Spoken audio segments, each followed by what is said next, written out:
President Barack Obama visited Florida's Pensacola Beach today on the second day of a tour of Gulf states affected by the BP oil spill. Obama strolled the beach with Florida Governor Charlie Crist. Later, he spoke at the Pensacola Naval Air Station. Obama told residents of coastal Florida areas threatened by the spreading oil spill that his administration will be with them for the long haul. Joining us now to discuss the Gulf Coast oil spill is Virginia Senator Mark Warner. Senator, thanks for joining us. Bob, thanks for having me on. Now, last week, you and 21 senators urged federal authorities to coordinate with emergency preparedness officials in Virginia and other coastal states in the event that the Gulf oil spill reaches the East Coast. What is the status of your request? Well, I think they've taken the request seriously. I think they're starting conversations. I think the chances are still pretty slight that they would this oil would ever get to the Virginia coast or the North Carolina coast. But at the same time, two things make me say let's be overly cautious. One, I remember when I was governor, and whether it was the poultry flu in the Shenandoah Valley or Hurricane Isabel or the Sniper, it's always better to be safe than sorry. And on second account, I don't think most of us would have assumed when this spill started in mid-April that we'd be 60 days later with still close to 40,000 barrels a day gushing out. So let's be a little bit on the safe side, at least in terms of pre-planning and making sure that we've got the ability to try to keep this oil from, God forbid, ever hitting our East Coast. Do we have any scientific information on the chances of the oil affecting the East Coast, including Virginia? Bob, I've heard different reports. I've not got one that I think is legitimate enough to say, it's X probability. Clearly, we're starting to see some of this on the Florida coast already. There's a great concern in terms of Florida's East Coast, and all the tourism industry there.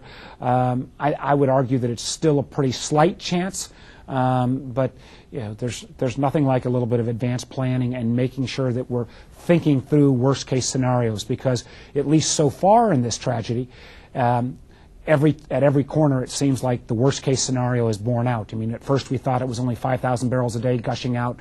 Now we're hearing it's closer to 40,000. We've seen BP's 2 or 3 efforts so far, for the most part, all fail. They are containing a few thousand barrels a day, but it's still, I'd rather take an extra ounce of caution here to get ready just in case that horrible thing happens. Well, do you know how Virginia would respond if oil threatened the coast?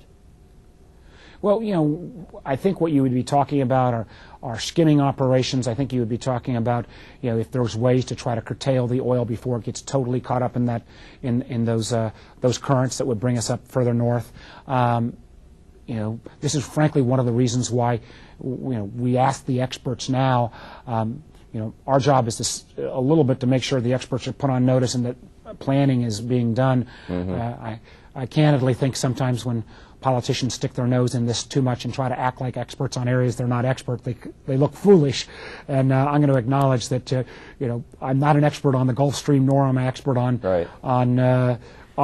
oil spillage, but I sure as heck know that one of the things that stunned me is how little expertise there seems to have been inside the government on figuring out how we got this oil spill to stop in the first place. It seems like we've had to almost entirely rely on industry to get it right. Mm-hmm. Now, what does the President have to do tonight in his primetime address?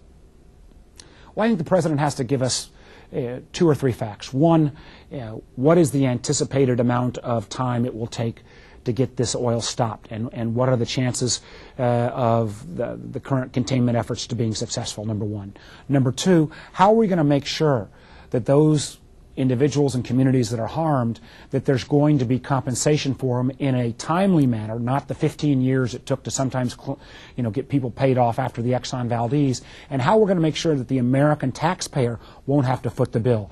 This should be something that industry, and more specifically BP, should fit the bill. And third is, I think the President will probably use this as an opportunity to at least start talking about national energy policy. I've been one that's been in favor of nuclear power. I've been in favor of additional domestic oil and gas, but we are going to need to recognize whether it's our dependence upon foreign oil or the potential risks that come out of the Gulf, that we've not got to have a broader energy mix than we've got right now. And candidly, there's some good research going on right at JMU and in the Shenandoah Valley on this issue. All right, very good. Well, Virginia Senator Mark Warner, thanks so much for joining us. Thank you, Bob. And now let's send it to Mel.